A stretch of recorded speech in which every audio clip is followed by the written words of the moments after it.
आज हमारा माहौल मुआशरा कुरान की आयत के मुताबिक वक़रना फी बुयूतिकुन्ना वला तबर्रजना तबर्रुजल जाहिलियतिल ऊला, हमारे घर की औरतें आज बाजारों में नजर आते हैं। जिन औरतों को इस्लाम ने घरों में रहने का हुक्म दिया है, वो औरतें आज घर के बाहर नजर आते हैं। जिनको इस्लाम ने कहा है कि जब तुम्हें जरूरत पड़े, जब तुम्हें बहुत ही ज्यादा जरूरत पड़े घर से बाहर निकलने की, कोई ऐसे काम की जो तुम्हारे सिवा किसी और से ना हो, तब तुम घर से बाहर जाओ। लेकिन आज हमारे माहौल और मुआशरे के अंदर वो चीजें नहीं है। क्या है? काम हो या नहीं हो, बस चलो कहाँ बैठेंगे? घर के बाहर कोई चौराहा है, चलो चौराहे में कोई दरख्त है, चलो दरख्त के साए में। लेकिन इस्लाम ने इसको सख्त मना किया। और इसी वजह से, इसी रीजन से आज हमारे घरों के अंदर जो औरतें बिगड़ी हुई हैं, रीजन यही है कि हम उसे रोकते नहीं हैं, हम उसे रोकते नहीं हैं। और इस ना रोकने की वजह से आज वो इतने बिगड़े हैं कि वो अभी घर से बाहर हैं। कसम रब्बे काबा की, एक दिन वो इतने बिगड़ जाएंगे कि आपके नजरों से दूर, और आज से घर से बाहर, यानी घर से बाहर, दरवाजे से बाहर, दरख्त के साए में, गांव मोहल्ले में घूम रहे हैं। यही औरतें एक दिन घर को छोड़ करके फिर भी दुनिया में चले जाएंगे। आपको यकीन नहीं आता? ताजा मिसालें हैं। आज गर्लफ्रेंड और बॉयफ्रेंड का जमाना है। कौन लोग नहीं जानते हैं कि लोग अय्याशी करते हैं, लेकिन अय्याशी करने के चक्कर में घर से औरतें भागती हैं, लड़कियां भागती हैं, जेंट्स के साथ, लड़के के साथ, और अपनी इस दुनिया को छोड़ करके दूसरी दुनिया में चली जाती हैं। और चले जाने के बाद अगर गैर कौम के साथ भागती हैं तो उन्हें तो 2 लाख मुआवजा मिलता है, किन्हें? लड़की में नहीं, लड़के को 2 लाख मुआवजा मिलता है। कहां से? तंजीम उन्हें देती है। जो तंजीम उन्हें बहकाने का आइडिया पूरा बिल्कुल, यानी उसे क्या कहते हैं, ट्रेनिंग दे करके उसे बहका करके घरों से ले जा करके बाहर देश में, जब उसके इज्जत के साथ खिलवाड़ होता है, खेलने के बाद उसे वहीं छोड़ देते हैं।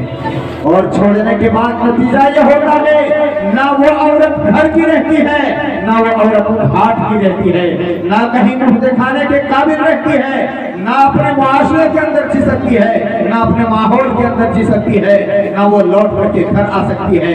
फिर रास्ता क्या बचता है?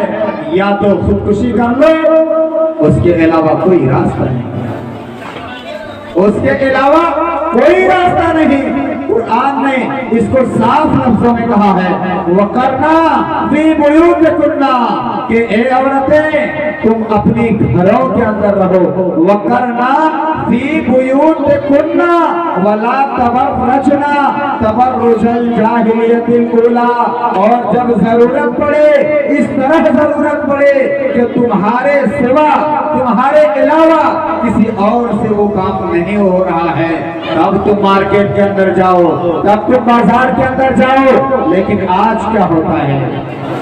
अरे जेंट्स बैंक में जाएंगे तो घंटों घंटा लाइन लगना पड़ेगा, बीवी को लेकर के चलते हैं, चुटकी भर में काम निकल जाएगा।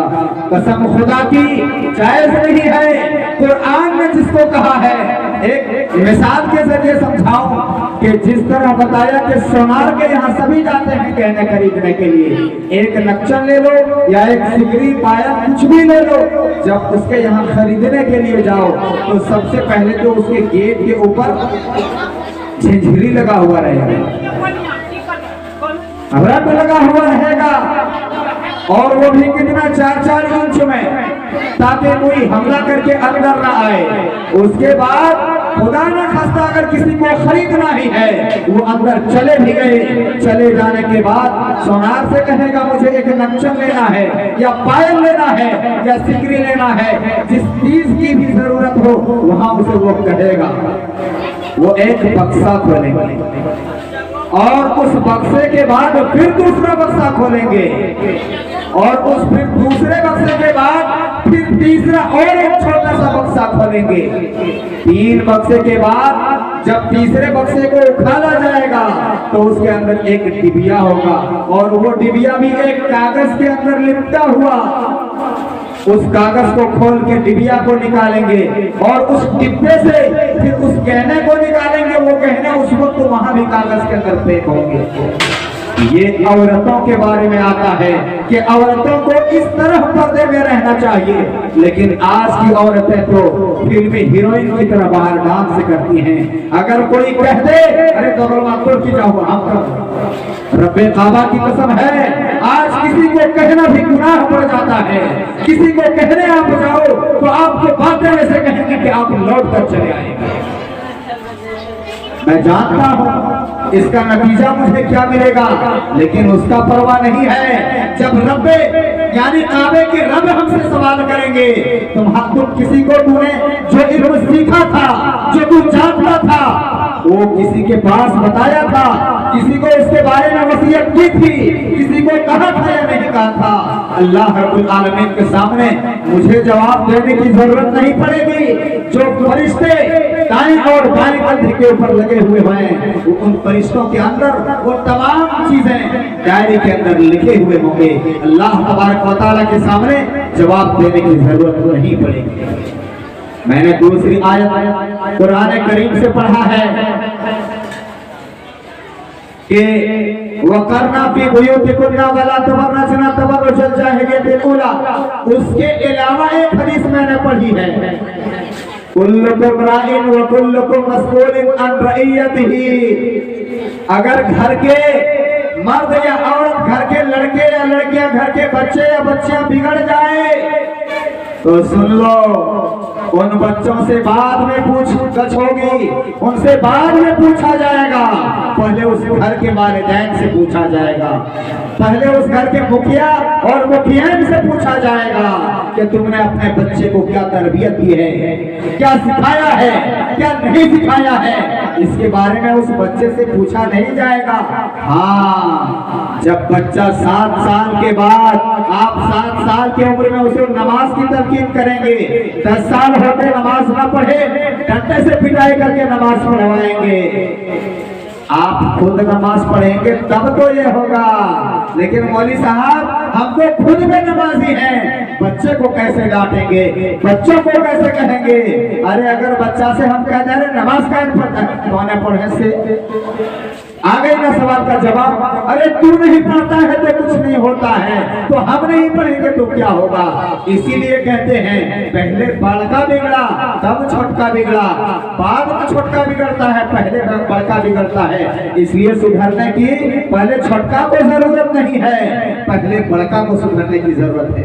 आज फ्री फायर, पबजी, दुनिया की तमाम चीजों के अंदर लोग मुलव्वस हैं, उससे कोई एतराज नहीं। आप टाइम पास कर लो, कर रहे हो, आपको लगता है टाइम पास है, लेकिन यकीन मानो आप यूट्यूब के अंदर देख रहे हो, व्हाट्सएप के अंदर देख रहे हो, मैसेंजर के अंदर देख रहे हो, टेलीग्राम के अंदर देख रहे हो कि ये चीजें क्या है, गुनाह के काम।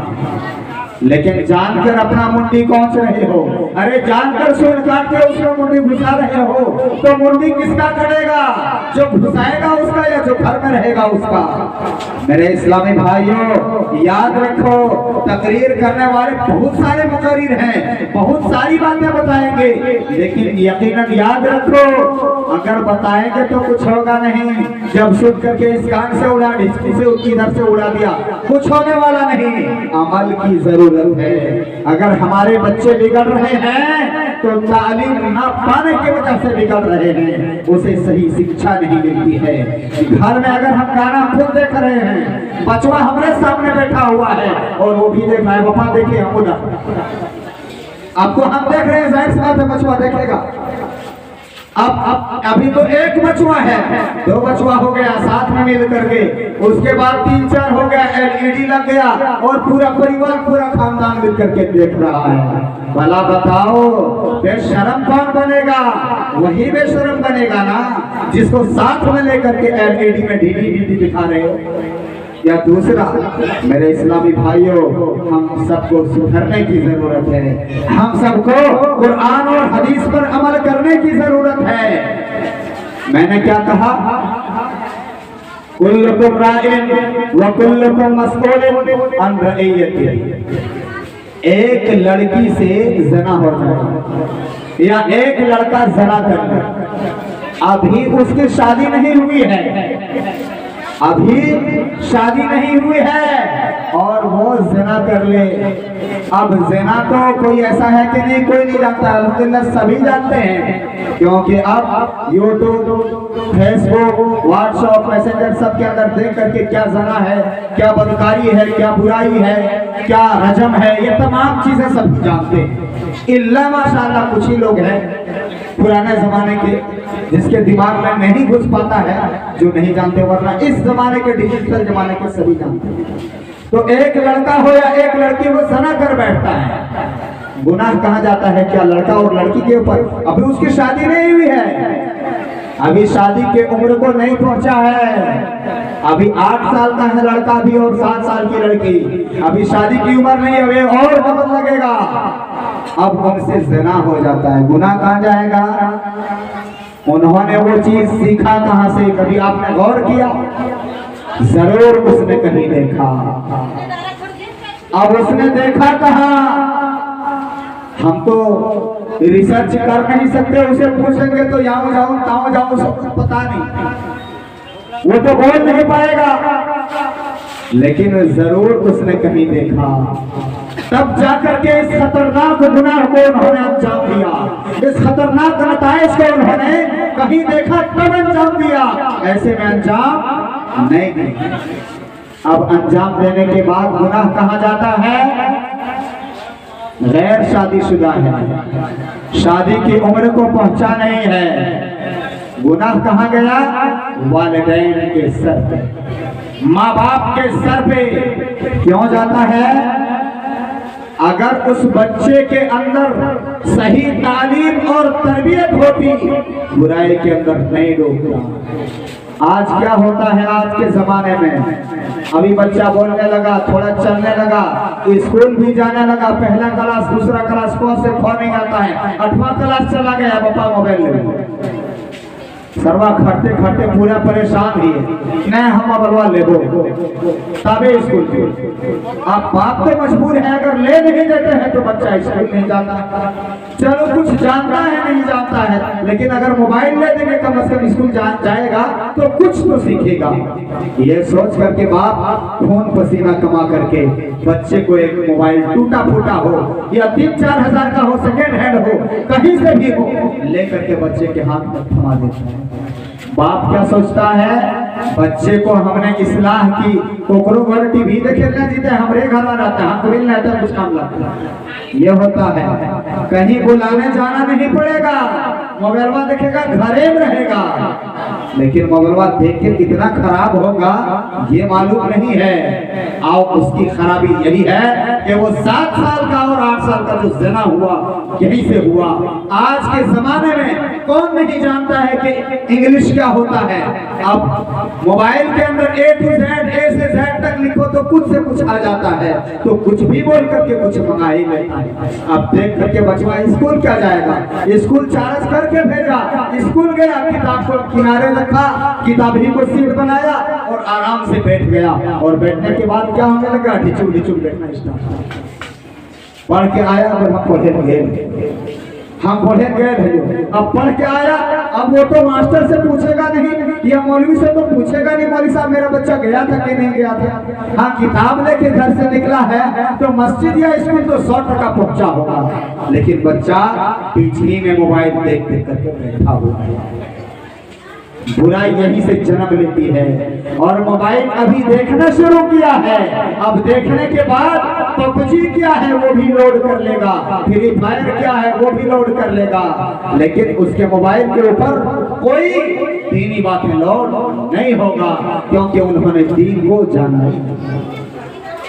और इसके बारे में पूछताछ किससे होगी? परेशान होकर के बच्चों के लिए 3000-4000 जमा करके मोबाइल ले दिया।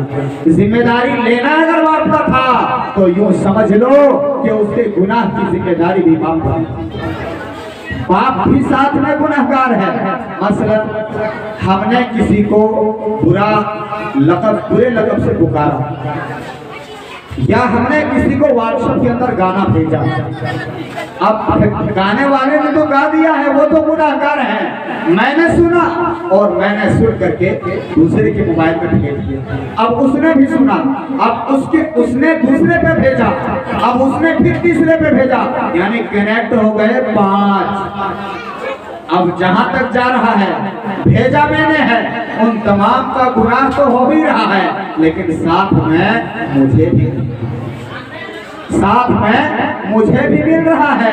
मेरा तो एक आदमी को मैंने भेजा था, लेकिन उसने और 3 को भेज दिया, तो 1 और 3 4 और मैं 1 5। अब इस 5 का गुनाह एक सर पे, सवाब तो की नहीं जाती और गुनाहों के अंबार सर पे लदे हुए हैं।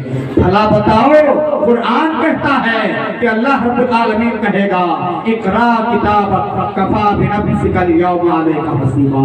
जवाब क्या दोगे मुसलमानों? आज अपनी औलादों को कभी सही तालीम नहीं देते हो, सही शिक्षा नहीं देते हो, सही तरबियत नहीं देते हो। मोबाइल थमा सकते हो, लेकिन कुरान नहीं, कायदा नहीं, यानी इस्लामिक कोई चीज नहीं। मोबाइल देकर के तकरीर लोड करके भी दिया जा सकता है, लेकिन नए इंटरनेट से बाजो, हम तो गंगवे बने और वही उसके जिद में ला करके डाल भी देते हैं। मेरे इस्लामी भाइयों, जब तक हम नहीं सुधरेंगे, ये छोटे ये बच्चे सुधरने वाले नहीं। और यकीनन कुरान में जिस तरह कहा, हदीस में जिस तरह कहा है कि कुल्लुकुम राइन व कुल्लुकुम मस्ऊलुन अन रइयतिही, आपका बच्चा ज़ना करे, शराब पिए, जुआ खेले, या अय्याशी करे, या डकैती करे, या एटीएम का पैसा मारे, एटीएम हाइक करे, कुछ भी करे, अगर आपने उसे सही तालीम नहीं दिया है, बुढ़ापे की समझ रहे हैं लाठी बनेगी? नहीं, वो बुढ़ापे की लाठी नहीं बन सकती। क्यों? आपने उसे सही तालीम नहीं दी है। वो तो दूसरों के पैसे को हाइक करता है, शराब पी कर आता है, ज़नाकारियों में डूबा रहता है, अय्याशियों में डूबा रहता है। वो इंसान आपका खून हो सकता है, लेकिन आपके बुढ़ापे की लाठी नहीं बन सकती। पैर लेके वो धकेलेगा, यानी यड़वा ले धकेल दो, फैसला करे वाला लोग हकाबे बोल हमर बेटो हमरा मारे। अरे जब वो सीखने के काबिल था, जब सीखने के कायल था, जब सीखने के लायक था, तब उसको आपने कभी सिखलाया नहीं। अब जब बुढ़ा गया है कौवा, तब कहता है पोस मारो। मेरे इस्लामी भाइयों, बातें बहुत सारी हैं, लेकिन वक्त इजाजत नहीं देता है। वरना ऐसा लगता है कि अभी आवाम तो कुछ है, और इतने अगर लोग आ जाएं तो कसम अल्लाह की, पूरी रात भर अगर तकरीर करने के लिए बैठ जाऊं तो अल्लाह गवाह है, यकीन जानता हूं कि गला भी नहीं फंसेगा और पूरी रात भर कर लो, ऐसा दिल कहता है। लेकिन क्या करो, मजबूरी है। हम लोगों ने खुद बाहर से आलिमों को दावत दी है, अगर हम लोग उसको स्टेज पर नहीं बुलाएंगे जल्दी तो कहेंगे नींद हम लोग का खराब कर रहा है, रात भर लोग रहेंगे नहीं और भाग जाएंगे।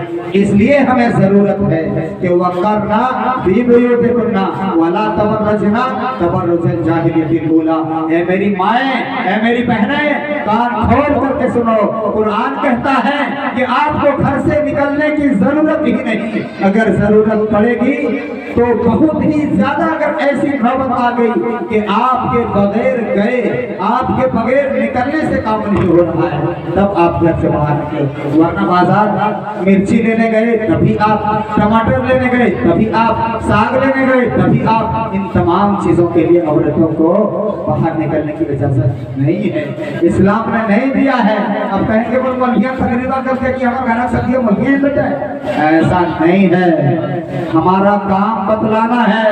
आपके कानों तक मैंने अपनी आवाज पहुंचा दी, लेकिन अगर कल मैदान महशर में गुनाह के अंदर मुर्तकिब हो गए, गुनाह में डूब गए, तो आप ये नहीं कह पाएंगे कि हमारे पास कोई डराने वाला नहीं आया था। कहेगा कि तुम्हारे पास महफूजुर रहमान के शक्ल में डराने वाला आया था, लेकिन तुमने उसकी बात को नहीं माना, ठुकरा दिया, और जिस तरह बाजार पहले आना जाना होता था वैसे ही हो रहा है और कर ही रहे थे। मेरे इस्लामी भाइयों, दूसरी मैंने हदीस पढ़ी है कि कुल्लुकुम राइन व कुल्लुकुम मस्ऊलुन अन रइयतिही। अगर कोई घर का मुखिया है, गार्जियन है या कोई गांव का प्रधान है तो जो जिम्मेदारी है वो जिम्मेदारी को पूरा करें। जिम्मेदारी क्या है? घर के आदमी को, यानी मैं अपने घर का मालिक हूँ तो मेरी जिम्मेदारी है कि मैं अपने बच्चों को सही तालीम दूं, सही तरबियत दूं, सही बात सिखाऊं, सही चीज बतलाऊं, सही रास्ते पर लाकर खड़ा करूं। 7 साल की उम्र पहुंच जाए नमाज का आदी बनाऊं, 5 साल पहुंचते पहुंचते ना पढ़े तो पीट करके नमाज पढ़ाऊं। लेकिन जब मैं खुद नमाज पढ़ूंगा तब ये सब चीजें होंगी। इसलिए जरूरी है कि पहले हम खुद सुधरें, उसके बाद अपने बच्चों को भी सुधारने की कोशिश करें। और मेरे भाइयों, पबजी, फ्री फायर, इन तमाम चीजों को आप खेल रहे हो, आपको कोई रोक नहीं सकता। लेकिन हाँ, ये जरूर कह सकता है कि ये गुनाह के काम है। आप जो जुम्मे की नमाज पढ़ते हैं और ये समझते हैं कि हमारी नेकियां जमा हो रही हैं, रब्बे काबा की कसम आपकी नेकियां दीमक की तरह एक एक करके खत्म हो जाएगी। और खत्म हो जाएगी, बचेगा क्या? 0 बटा लड्डू। अल्लाह के यहाँ जाएंगे, अल्लाह हमने तो जुम्मे की नमाजें पढ़ी थी, रमजान मिला तो हमने रोजे भी रखे थे, अल्लाह हमारी नेकियां कहाँ गई? अल्लाह कहेगा अरे मुझसे क्यों पूछ रहा है? इकरा किताब कफा बिना शिकल यौमा अलैका हसीबा। अपना नामाए आमाल पढ़ और खुद हिसाब किताब कर। और अगर तू जन्नत में जाना चाहता है, अगर जन्नत का काम किया है तो जन्नत के अंदर चला जा। और अगर तूने अपनी नेकियां करके उसे मिसमार कर लिया है, रायगा कर लिया है, बर्बाद कर लिया है, तो जा जन्नत के अंदर चला जा और जन्नत में जाकर जब मेरे इस्लामी भाइयों, तो हमें जरूरी है कि हम खुद को सुधारें, अपने बच्चों को सुधारें, और तभी जा करके हमारा माशरा इस्लाही माशरा कहलाएगा, माशरे की इस्लाह होगी। वरना हम खुद कुलिया गुजर रहे हैं, क्या होगा? झगड़ा लगा है, गाली बकता है, कोई रोकने वाला नहीं। मेरे इस्लामी भाइयों, इस्लाम झगड़ा लड़ाई नहीं सिखाता। अगर कोई लड़ रहा है तो उसे आप रोको। कहते हैं 2 मुसलमान भाई लड़ गया है, पहलवान सबसे बड़ा वाला कौन है? जो मार के गिरा देता है वही पहलवान है? नहीं, आइए कुरान और हदीस से पूछते हैं कि बड़का पहलवान कौन है। जब तलाश करते हैं तो मिलता है बड़का पहलवान वो है, बड़ा पहलवान वो है जो अपने गुस्से को कंट्रोल कर ले, अपने गुस्से को काबू में कर ले, ना कि एक लाठी एक फरसा मारे और मर्डर कर दे। वो बड़का पहलवान नहीं है। इस्लाम के अंदर बड़ा पहलवान वो है जो अपने गुस्से को कंट्रोल कर ले, अपने आप को काबू में रखे। मेरे इस्लामी भाइयों, इसलिए हमें चाहिए कि हम गुस्सा ना करें, इस्लामिक राह पर चलें, किताब और सुन्नत के मुताबिक जिंदगी गुजारें, सिरात मुस्तकीम पर चलें, सहाबाए किराम के नक्शे कदम पर चलें, अंबियाए इज़ाम के नक्शे कदम पर चलें।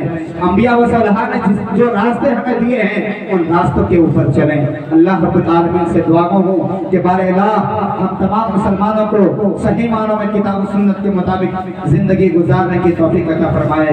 बारे अल्लाह से दुआ हूँ कि बारे अल्लाह जब तक हम इस जमीन के ऊपर बाहयात रहें, बारे अल्लाह हम तमाम लोगों को सौम और सलात की पाबंदी करने की तौफीक अता फरमा। बारे अल्लाह से दुआ हूँ कि बारे अल्लाह जो लोग गलत रास्ते पर फाइज हो गए हैं, गलत रास्ते पर डूब गए हैं, बारे अल्लाह से दुआ हूँ कि बारे अल्लाह उन्हें राह हिदायत पर ला खड़ा कर दे। बारे अल्लाह से दुआ हूँ कि बारे अल्लाह जो लोग सिरात मुस्तकीम पे हट चुके हैं, नमाज रोजे से गाफिल हो चुके हैं, बारे अल्लाह उन्हें सौम और सलात की पाबंदी और हम सबों को सौम और सलात की पाबंदी करने की तौफीक अता फरमा।